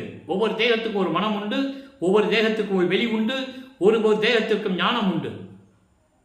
அப்ப இந்த நிலைகளெல்லாம் இருக்கும்போது நான் பொன் வடிவம் தன்னை அடைந்து கழித்தேன். இறைவன் என்னை கட்டி தழுவும் போது அவனுடைய சுத்த தேகம் எனக்கு கிடைத்து விட்டது. அதை அடைந்து நான் மகிழ்ச்சி அடைந்தேன், மகிழ்ந்தேன். சாற்றும் அகப்புணர்ச்சியின் ஆம் ஏற்றம் உரைப்பதுவே. இதுவே இப்படி இருந்ததுன்னா, என்னை கட்டி தழுவும்போதே சுத்த தேகம் கிடைச்சதுன்னா, இறைவன் என் உள்ளத்தில் கலந்து விட்டால் அதனுடைய இன்பம் எப்படி இருக்கும் சொல்ல முடியாது. அந்த ஏற்றம் உரைப்பதுவே சொல்ல முடியாத அளவில் இருக்கும். உள்ளத்திலே கலந்த பேரின்பம் மிகவும் சிறப்புடையது என்று சொல்லும் அளவிற்கு அது இருந்தது. அப்போ இறைவன் தன்னை புறப்புணர்ச்சி செய்ததையும் அகப்புணர்ச்சி செய்ததையும் உலக மக்களுக்கு தெரிவிக்கிறார், கன்வெர்ட் பண்றார். எப்படி? உலக மக்களே, நான் பசித்த போதெல்லாம் மகனுக்கு பசிக்குமே என்று தான் பசித்ததாக நினைத்து எனக்கு அருளமுதம் ஊட்டி இந்த பசி கொடுமையை நீக்கியதோடு மட்டுமல்லாமல், இந்த இழிவான உடம்பு இருக்கிறதே, இந்த உடம்பை சுத்தப்படுத்த வேண்டும் என்றதற்காக என் உள்ளத்திலே எழுந்தருளி எனக்கு அடைக்கலம் கொடுத்தார். அதோடு மட்டுமல்ல, தேவர்களும் தேவர்களின் தலைவனாகிய இந்திரனுக்கும் கிடைக்காத இறைவன் எனக்கு கிடைத்தார். சிற்றபையிலே திருவிளையாடல் செய்து கொண்டிருக்கின்ற எனது தந்தை அருப்பெருஞ்சோதி ஆண்டவர் எனக்கு கிடைத்தார். என்னை புணர்ந்த தருணம் இருக்கிறதே புறப்புணர்ச்சி. உலக மக்களே, என்னை இறைவன் கட்டி தழுவும் போது அவருடைய சுத்த தேகம் எனக்கு கிடைத்து விட்டது. அந்த தேகத்தை நான் பெற்ற பிறகு நான் அடைந்த மகிழ்ச்சிக்கு அளவே இல்லை. அதோடு மட்டுமா, அகப்புணர்ச்சி செய்யும் போது, என் உள்ளத்திலே கலக்கும் போது ஏற்பட்ட அந்த பேரின்பம் இருக்கிறதே, அதெல்லாம் சொல்ல முடியாது, யாராலையும் சொல்ல முடியாது. அந்த அளவுக்கு இருந்தது என்பதை உலக மக்களுக்கு தெரிவிக்கிறார். ஆக இறைவன் எப்படிப்பட்டவர்? அவர் பசிக்கும் போது எப்படி மதிமண்டலத்தமதும் சுரந்தது, இறைவனுடைய திருவடிகளை வைத்து எப்படி தன்னுடைய தலையிலே ஆசீர்வாதம் செய்தார் என்ற நிலைகளெல்லாம் தெளிவாக உலக மக்களுக்கு தெரிவித்து விட்டார். அப்போ வரம்பில் வியப்பு என்ற ஒரு பதிகத்திலே ஒரு பாடல் நான் ஏற்கனவே கூறியிருக்கிறேன். மீதி 3 பாக்கி இருக்குல்ல. முடிவில் ஆற்றல் உடைமை, பேரருள் உடைமை, வரம்பில் இன்ப உடைமை. அந்த வரம்பில் இன்ப உடைமை என்பது இறைவனுடைய அருளை பெற்ற பிறகு அதன் ஆற்றல் எப்படி இருக்கும் அதை சொல்லுவது. 38வது பதிகம் வரம்பில் வியம்பு 3வது பாடல். நான் சொன்னேன்ல, தேவர்களுக்கும் யாருக்கும் கிடைக்காத இறைவன் சொல்லி இங்க சொல்றார். அதை உலக மக்களுக்கு சொல்லணும். என்ன இவராட்டு சொல்லிட்டு இருக்கிறாரு, ஏதோ சொல்றாருன்னு நீங்க நினைக்க கூடாது. அதுக்காக தான் இந்த பாடலை இறைவன் எனக்கு எடுத்து சொல்லி, மகனை எதையும் சொல்லிவிடு என்று சொன்னதனால் இந்த பாடலை உங்களுக்கு நான் அருளியிருக்கிறேன். ஏனென்றால் 6 திருமுறைகளுடைய பாடல்களும் விளக்கங்களும் என் மூளையில் பதிந்து விட்டது என்பதை இங்கே இறைவனின் தயவோடும் கருணையோடும் பணிவன்போடு நான் உங்களிடம் கூறிக்கொள்ளுகிறேன். இந்த பாட்டில் பாருங்க. ஏன்னா நம்ம இப்போ பேசுனது 147வது பதிகம். 38வது பதிகத்தில் இந்த பாடல் இருக்குன்னு எனக்கு எப்படி தெரியும்? 6000 பாடல்ல. நீங்கள் நல்லா புரிஞ்சுக்கணும். இப்போ பாருங்க, தன்னிகர் இல்லாத தலைவா அப்படின்னு நினைத்தோம். யாரும் பார்க்க முடியாத இறைவன், ஒப்பற்ற நிலையில் இருக்கின்ற இறைவன் என்று அரட்டி அரட்டி அழுது புலந்து கண்ணீர் விட்டு அழுது தனித்தனியாக சென்று இந்த வேதங்களும் ஆகம நூல்களும் நினைத்து நினைத்து மனதிலே நினைத்து நினைத்து புலம்பி அழுது கண்ணீர் விட்டு உணர்ந்து உணர்ந்தும் கூட உணராத நிலையில் இருக்கின்ற இறைவன் அருட்பெருஞ்சோதி ஆண்டவர் சொல்லிட்டாரா. அடுத்து பாருங்க, புல் நிகர் இல்லாத புலையனின் பிழைகளை எல்லாம் பொறுத்து ஒரு தூசிக்கு கூட சமம் இல்லாத என்னை ஆட்கொண்டு எனது தவறுகளை எல்லாம் நீக்கி, என்ன தவறு? சமயங்களிலும் மதங்களிலும் மார்க்கங்களில் இருக்கும்போது சிவாய நம, நமச்சிவாய, ஓம் சிவாய, சிவசிவாய் என்று சொல்லிக் கொண்டிருந்தேனே, திருநீரை பூசிக்கொண்டு உத்திராட்ச மாலை போட்டுக் கொண்டிருந்தேனே, அந்த தவறுகளை எல்லாம் நீக்கி சுத்த சன்மார்க்கத்தை கொடுத்து அருள் பூரண வடிவாய் என் உள்ளம் புகுந்து நின்றாயே, என் உள்ளம் புகுந்து நிறைந்தனன் இறைவன். அப்படிப்பட்ட இறைவன் என் பிழைகளை எல்லாம் நீக்கி என் உள்ளத்திலே நிறைந்து கொண்டிருக்கிறான் பரிபூரணமாக. யார் அவனை தடுப்பது? யார் மறுப்பது? ஐயோ, என் தந்தையை தடுப்பார் யாரை? அப்படிப்பட்ட என் தந்தையை யார் தடுக்க முடியும்? இந்த நிலையை கூறுகிறார் இறைவன். யாருக்கும் ஒப்பில்லாத இறைவன். வேதங்களும் ஆகங்களும் தேவர்களும் எப்படி தேடுகிறார்கள், அப்படிப்பட்ட இறைவன் தன்னுடைய நிலைகளை எல்லாம் நீக்கி சுத்த சன்மார்க்கத்தை கொடுத்து உள்ளத்திலே பரிபூர்ணமாக எப்படி கலந்து கொண்டார் என்பதை விளக்கமாக கூறக்கூடிய பாடல் இதான் வரம்பில் வியம்பு. வரம்பில் பேரின்பம்னு சொல்லுவோம். கடைசி குணம் இறைவனுடைய குணம். அந்த குணத்தில் இருக்கிறார். இப்போ அவருக்கு பெற வேண்டியது 3 தான் பாக்கி. அருட்பெருஞ்சோதியை இறைவனிடம் வாங்கணும். அதுக்கான விளக்கங்களை பின்னால் பார்க்க போகிறோம். ஏற்கனவே அப்பப்போ அந்த விளக்கத்தை நான் சொல்லியிருக்கிறேன். அதன் பிறகு பேரருள் உடைமை, இறைவனிடம் எல்லா அருளையும் பெற்றுக்கொண்டது. முடிவில் ஆற்றல் உடைமை, எல்லா முடிவுகளுக்கும் ஆற்றலாக செயல்படுவது. இந்த 3 குணங்களும் சித்தி வளாகத்துக்கு போகும்போது நம்ம பார்க்க போகிறோம். எனவே அன்பர்களே, இன்று நாம் பார்த்த பதிகத்திலே இந்த எபிசோடில் இறைவனுடைய திருவிளையாடல் உங்களுக்கு புரிந்திருக்கும் என்று நான் கருதுகிறேன்.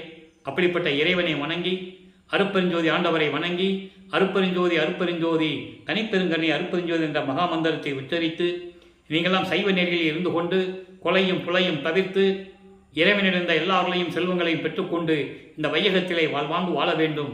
நீங்களெல்லாம் நோயற்ற வாழ்வில் வாழ வேண்டும் என்று இறைவனுடைய தயவோடையும் கருணையோடையும் கூறி இந்த வள்ளலார் ஒளியன் விடைபெறுகிறேன். மீண்டும் நாளை சந்திப்போம். நன்றி, வணக்கம். அருட்பெருஞ்சோதி அருட்பெருஞ்சோதி தனிப்பெரும் கருணை அருட்பெருஞ்சோதி. நாளையும் இறைவனுடைய திருவிளையாடல் தொடரும். கண்டு மகிழ்ந்து இறைவனுடைய அருளை பெற்றுக்கொள்ளுங்கள்.